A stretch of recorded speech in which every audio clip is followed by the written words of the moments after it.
बिस्मिल्लाहिर्रहमानिर्रहीम। मैं हूं ताहिर ढिंडसा और आप देख रहे हैं टीडी डिजिटल।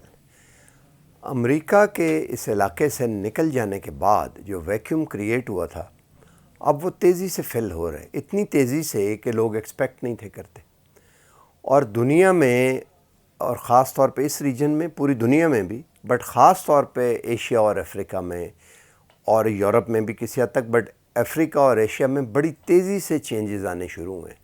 और उस जगह को रूस और चीन मिल के फिल कर रहे हैं, जिसे हम यूरेशिया कहते हैं। और उसके नतीजे में पाकिस्तान में भी एक बहुत बड़ा चेंज जो है वो आना शुरू हो गया। हम आपसे जिक्र करते हैं, हो सके तो चैनल को लाइक और सब्सक्राइब कर लें और बेल आइकन को भी प्रेस कर दें। पाकिस्तान में जो चेंज आना शुरू हुआ है वो बहुत बड़ा है, और वो हम आपको भी बताते हैं। पाकिस्तान मिलिटरीली तो पहले ही चेंज कर चुका है। अभी हाल ही में गन्स की एक्विजिशन हुई है, जो सेल्फ प्रोपेल्ड गन है, उनके ऊपर एक आर्मर्ड कैबन बना हुआ है जो कि ट्रक को, व्हीकल को मूव करता है, और 90 किलोमीटर फ़ी घंटा की रफ्तार से वो ट्रक जो है वो मूव कर सकता है। यानी कि स्विफ्ट और कंप्यूटराइज्ड सेमी मतलब ऑटोमेटिक बट सेमी ऑटोमेटिक कई चीज़ों में वही जो पैनल होता है सारा, उस तरह की गन्स एक्वायर की, और उनको रेगिस्तान से लेके पहाड़ की चोटी तक कहीं भी डिप्लॉय किया जा सकता है। तो जो मिलिट्री पीसेस थे छोटे छोटे, जैसे हमारे पास अभी तक बोफर्स की गन्स चल रही थी, हम बनाते भी ख़ुद, पाकिस्तान ख़ुद बनाता भी है, वाह वगैरह मेरे टेक्सटाइल, उनको भी अब रिप्लेस किया जा रहा है तेज़ी से डाइवर्सिफाई कर, ताकि अमेरिका और वेस्ट के ऊपर बिल्कुल डिपेंडेंस ख़त्म हो जाए। तो ये डिपेंडेंस तो ख़त्म हो चुकी, लेकिन इकनॉमिक डिपेंडेंस जो है वो ताहाल है, क्योंकि हम 25 करोड़ अरब में से तकरीबन 8 अरब अमेरिका को एक्सपोर्ट करते हैं, टेक्सटाइल और दूसरी चीज़ें, और तकरीबन 7-8 अरब जो है वो हम यूरोप को करते हैं। और जीएसपी प्लस से पिछले 10-15 साल में कई अरब रुपए का डॉलर का पाकिस्तान को फ़ायदा हुआ है उससे।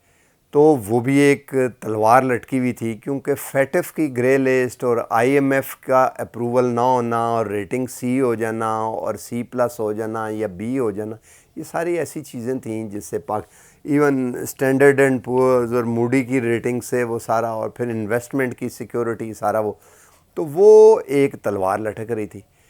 अब वो ये अमेरिका के जाने के बाद बिल्कुल तेज़ी के साथ अब वो हो रहा है कि पाकिस्तान अपनी इकनॉमिक डिपेंडेंस भी तकरीबन वेस्ट पे ख़त्म से मुराद ये नहीं है कि बिल्कुल ख़त्म हो जाएगी, ये 5-6 साल 10 साल का प्रोसेस है, बट काफ़ी हद तक का पाकिस्तान इंडिपेंडेंट हो जाएगा अगले 1-2 साल, और इसका इजहार भी कर दिया गया है। और मैं ये फ्रैंकली स्पीकिंग मैं नहीं था एक्सपेक्ट करता कि इतना बोल्ड और इतनी जल्दी होगा। एक तो प्राइम मिनिस्टर ने सऊदी अरब जाके कहा है कि कोई भी मिलिट्री अगर सऊदी अरब के ख़िलाफ़ होता है तो पाकिस्तान वुड रिस्पॉन्ड। अगर 1 या 1.5 डिवीज़न फ़ौज वहाँ बैठी हुई है तो आपकी 1.5 डिवीज़न फ़ौज को कोई मार दे, 1 डिवीज़न फ़ौज को, या 2 डिवीज़न जितनी भी है को मार दे, तो क्या पाकिस्तान के लिए सस्टेनेबल है? नहीं है। और पाकिस्तान की फ़ौज को क्यों कोई हमला इस तरह बड़ा नहीं कर सकता जिससे वो फ़ौज को बिल्कुल पिघला दें, मेल्ट डाउन कर दें, इसलिए कि न्यूक्लियर अम्ब्रेला है। तो इसका कहने का मतलब ये है कि न्यूक्लियर अम्ब्रेला सऊदी अरब को मौजूद होगा। यूएई जो है वो इंडिया और वो दूसरे एक क्वाड के अंदर पार्ट बन रहा है, वो इकनॉमिक है ज़्यादातर, बट इसराइल की। तो अरब में भी, अरब दुनिया में भी हमें अब क्लियर डिवीज़न नज़र आनी शुरू हो गई है। सऊदी अरब भी के एक वज़ीर दिफा जो हाल ही में रूस भी होके आए हैं वहाँ से, और अब कुछ एक्सपर्ट ये बात कह रहे हैं कि सऊदी अरब एक पैकेज पाकिस्तान को जो अब देने का सोच रहे हैं, क्रेडिट पे 3.5 अरब डॉलर का क्रेडिट फैसिलिटी ऑयल की या और चीज़ें, वो बिल्कुल अमेरिका के कहने पे नहीं है, शायद उससे शायद बयान्ड हो ये करने के लिए। दूसरा, जो हमारे खालिद हैं इसके सीपेक के नए जो चेयरमैन हैं, उन्होंने IBA में एक टॉक दी है कराची 2-3 दिन पहले, और उन्होंने कहा है कि रूस और इंडिया सीपेक के ख़िलाफ़ साजिश कर रहे हैं और झूठी ख़बरें छपवा रहे हैं, पाकिस्तान में प्रोपेगेंडा कर रहे हैं उसके ख़िलाफ़। अब ये अजीब बात है कि एक चेयरमैन जो कि एडवाइज़र के रोल में है डायरेक्ट प्राइम मिनिस्टर को, और ज़ाहिर गारंटी सीपेक की फ़ौज ने दी हुई है, اس کی سیکیورٹی ہم نے شاید 2-3 بٹالینز یا کتنی ریز بھی کی تھیں اس کے لیے، سی پیک کی سیکیورٹی کے لیے. اور وہ یہ بات کراچی میں آئی بی اے میں کھڑے ہو کہہ رہا ہے کہ بزنس کے، اس نے کہا سی پیک ہمارا لائف لائن ہے اور ہم اسے چھوڑ نہیں سکتے. یعنی کہ جو پروپیگنڈا ہو رہا ہے کہ سلو ہو گیا ہے یا یہ ساری بات، یہ ایک تو یہ نل. دوسری بات انہوں نے یہ کی ہے کہ فرسٹ فیز میں $27 بلین انویسٹمنٹ آئی ہے، اور فیز 2 میں اس سے بھی زیادہ انویسٹمنٹ آنے والی ہے. اور سی پیک ہمارا لائف لائن ہے، اکنامک لائف لائن ہے. یعنی کہ جو پرویس نیوکلیئر ویپنز نے پاکستان کو ڈیفنس کو دی، جس کے نتیجے میں کوئی وار نہیں ہوئی، انڈیا حملہ نہیں کر سکا بڑا، اور ہمیں ساری چیزوں کا یہ پتہ ہے.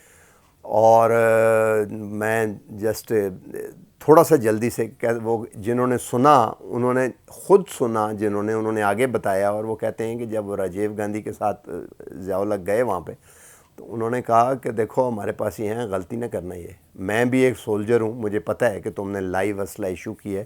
لائیو اسلحہ اس وقت ایشو کیا جاتا ہے جب لڑائی کرنی ہو، یہ بیٹھے ہوئے نہیں ہو تم کرنے والے لڑائی. تو دیکھو یہ غلطی نہ کرنا، ہمارے پاس ہیں، ہم نے بنا لیے ہوئے ہیں. تو یہ جو شہر ہیں بامبے، دہلی، شیلی، ان کا صرف نام رہ جائے گا اور وار نہیں ہوئی. اور اس کے بعد پھر ہوئی بھی نہیں. یہی اکنامک پرویس پاکستان کو سی پیک بھی دے گا، جس وقت کیونکہ فیز 2 جو ہے وہ B2B، بزنس ٹو بزنس ہے زیادہ تر. اور چائنا جو ہے وہ ظاہر ہے ہینڈ فریز اور بیلٹیں اور چھوٹے گارمنٹس، اب وہ دے ڈونٹ وانٹ، وہ چاہتے ہیں بڑی ٹیکنالوجی میں آگے ہیں، ہائی ٹیک میں. امریکہ ان کی ٹکر پہ ہے صرف. تو جیسے جاپان میں ہوا کہ انہوں نے سونی کے ٹی وی شیوی بنانے چھوڑ دیے اور وہ ملیشیا میں چلے گئی، ریلوکیٹ ہو گئی ان کی. تو وہ اسی طرح سے ریلوکیٹ کرنا چاہتے ہیں انڈسٹری پاکستان میں اور ملکوں میں. پاکستان تو ساری شاید ابزارب بھی نہ کر سکے، اور جگہوں پہ بھی. تو ہر چیز دنیا بھر میں ایکسپورٹ ہو چائنیز یہاں سے، under the tag name of made in Pakistan. تو اس سے ظاہر ہے پاکستان میں ایک دم خوشحالی اور وانے کے امکانات ہیں. تو یہ وہ چیز ہے جس کو روکنے کے لیے سارا یہ تھا، اور اب یہ آگے ہونے جا رہا ہے. اور یہ وہ امپورٹنٹ چیز تھی جو اس وقت کہی گئی جس وقت پرائم منسٹر جو ہیں وہ سعودی عرب، اور انہوں نے ادھر سے کہا کہ میں پرائم منسٹر ہوں، میں ڈیسائیڈ کروں گا کہ کوریڈور دینا ہے کہ نہیں دینا، بٹ میں یہ ڈیسائیڈ ہی کرتا ہوں کہ ہم نے نہیں دینا. تو یہ بھی ایک طرح سے ڈیسائیڈ ہو گیا. تو یہ اتنا بڑا چینج ہے کہ اگر ہم سمجھیں تو یہ اسی طرح کا چینج ہے جیسے نیوکلیئر ویپنز کا تجربہ کرنے کا، اور ان کو بلکہ ٹیکٹیکل ویپنز ڈپلوائے کرنے کا جب آئی، تو اس سے جو چینج ہو اسی لیول کا یہ چینج ہے جو اب ایک دفعہ پھر آیا ہے. اور let's see, hope for the best کہ آگے کیا ہوتا ہے. اس کے ساتھ دو چھوٹی چھوٹی کرالریز بھی ہیں جو کہ میرا اپنا انالیسز ہے، ہو سکتا ہے غلط ہو یا ٹھیک ہو، بٹ مجھے لگتا ہے کہ یہ ایسا ہوگا. ایک تو یہ کہ اس سارے چینج کو اوور سی کرنے کے لیے اگلے 1-2 سال عمران خان ہی ہیں جو ہو از ہیئر. تو یہ گورنمنٹ جو ہے الیکشن ارلی ہونے کے امکانات زیرو لگتے ہیں مجھے. خیر یہ ایک الگ بحث ہے، اس پہ ہم کسی وقت بات کریں گے لوکل پالیٹکس پہ. دوسری چیز کہ اب سارا یہ جو نئی ڈیولپمنٹ ہو رہی ہے، اب دیکھیں جاپان کو انسرکل کیا جا کے، ترکی جو ہے وہ سوڈان میں وہ وہاں پہ آئے ہوئے ہیں، روس بھی سوڈان میں، ان کا جو ویگنر گروپ ہے، ان کا جو پرائیویٹ جسے بلیک واٹر کی طرح پرائیویٹ آرمیز ہیں، کنٹریکٹر ہیں، they are very much operative there. تو وہ اب جو نئی دنیا ہے، نئی دنیا میں چائنا اور روس جو ہے وہ اس علاقے کو، جہاں سے امریکہ نکل گئے، ٹو دی ایکسٹینٹ کہ سنا ہے کہ جو بائیڈن ایڈمنسٹریشن نے اسرائیل کو دھمکایا ہے کہ آپ اپنے تعلقات چائنا سے ذرا کم کریں، حائفہ کی بندرگاہ میں آ کے وہ انویسٹ کر رہے ہیں اینڈ آل. تو it has been taken over already.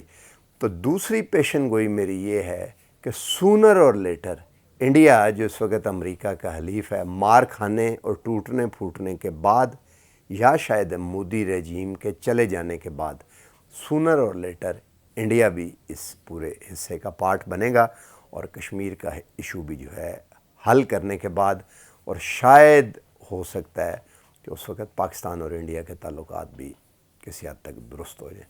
آج تک کے لیے اتنا ہی، ملتے ہیں اگلے ویڈیو میں. چینل کو لائک اور سبسکرائب کر دیں، اور اپنے پلیز کمنٹ ہمیں ضرور دیا کریں تاکہ ہم ان کی روشنی میں ان کو اور امپروو کر سکیں. اللہ حافظ.